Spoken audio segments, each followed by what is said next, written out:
आज जो दही चूड़ा का मौका था उसमें किसी प्रकार का कोई राजनीतिक गैर राजनीतिक बातें नहीं थी, राजनीतिक बातें नहीं थी। लेकिन हम आभार व्यक्त करते हैं कि आज दलित पिछड़े शोषितों के मसीहा, गरीबों के देश के बड़े नेता आदरणीय लालू यादव जी, जो राष्ट्रीय जनता दल के राष्ट्रीय अध्यक्ष भी हैं, अपने पुत्र के साथ, बल्कि अपने तमाम अब्दुल वारी सिद्दीकी जी हों, जयप्रकाश जी हों, तमाम नेताओं के साथ उन्होंने शिरकत करके आज इस दही चूड़ा के भोज को चार चांद लगा दिया।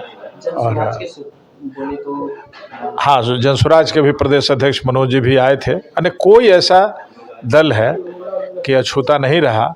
देखिए, सीधा सीधा हमारे नेता राष्ट्रीय लोक जनशक्ति पार्टी के राष्ट्रीय अध्यक्ष, पूर्व केंद्रीय मंत्री आदरणीय पशुपति कुमार पारस जी का निर्णय है, और पार्टी के नेताओं का भी, सूरजभान जी हो, जो भी हो, इन तमाम लोगों का, जो पार्लियामेंट्री बोर्ड के अध्यक्ष भी हैं, कि जो भी सम्मानजनक समझौता हमारे साथ होगा उनके साथ हम रहेंगे।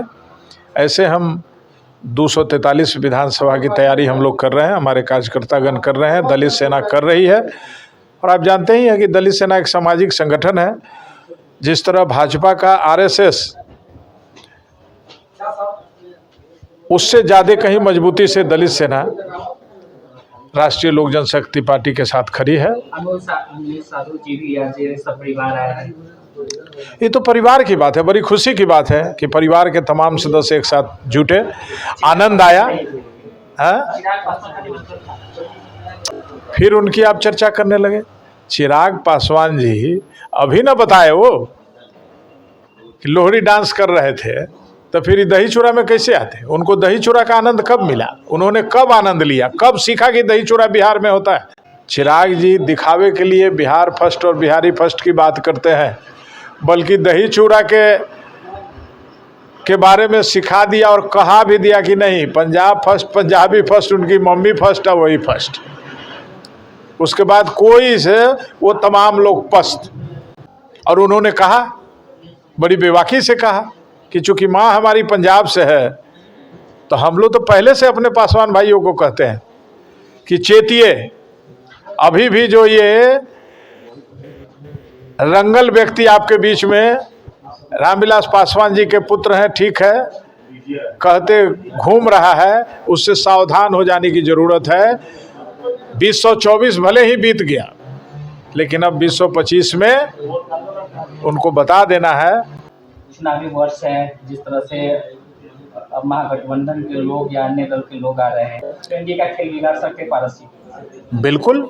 एनडीए को ये लगता था कि इन्होंने बड़ी ईमानदारी से, बड़ी बेवाकी से, जो राष्ट्रवाद का मामला है इसको समझते हुए भी वो एनडीए के साथ रहे कि एनडीए हमारे साथ धोखा कर रही है। लेकिन अब बर्दाश्त के बाहर बात हो गई है। ये तयशुदा बात है कि हम लोग तैयारी कर रहे हैं। 243 सीट पर हमारे कार्यकर्ता हैं जो अपना काम कर रहे हैं, और हर जिले में अभी तक हम लोग 10 जिला का भ्रमण कर लिए हैं। हर जिला में सम्मेलन हो रहा है। 19 तारीख को वैशाली जिले के महुआ विधानसभा क्षेत्र के भी कार्यकर्ताओं का सम्मेलन है, और 21 तारीख को हम धरना भी दे रहे हैं राष्ट्र दलित सेना के तत्वाधान में। हमारी सक्रियता बढ़ भी गई है। हम लोगों के बीच में संदेश दे रहे हैं कि अगला जो बिहार का चुनाव है, हम अपनी तैयारी रखेंगे। सम्मानजनक समझौता जहां होता है, निश्चित रूप से उस पर हम विचार करेंगे। चूँकि आजकल बिना गठबंधन के चुनाव को जीतना या किसी को शिकस्त देना बड़ी मुश्किल सी बात होती है। बड़ी से बड़ी पार्टियां जब मिल के गठबंधन कई तरह की बना रही है, तो हम तो महागठबंधन के नेता आदरणीय लालू जी का दलित सेना की ओर से खैर मकदम करते हैं। और समय में कह सकते गठबंधन की जो बातें हैं वो सामने आ जाएगी।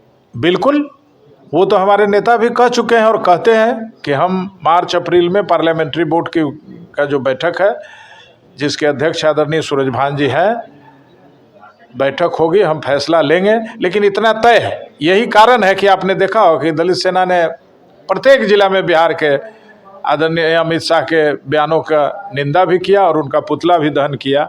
हमारे राष्ट्रीय अध्यक्ष ने भी इसका निंदा की है, चूँकि वो बाबा साहेब अम्बेडकर के अनुयायी हैं, उनके रास्ते पर चलने वाले हैं, दलित पिछड़ों शोषित के शुभचिंतक हैं, नेता हैं, इसलिए ये दर्द झलक रहा है और यही कारण है।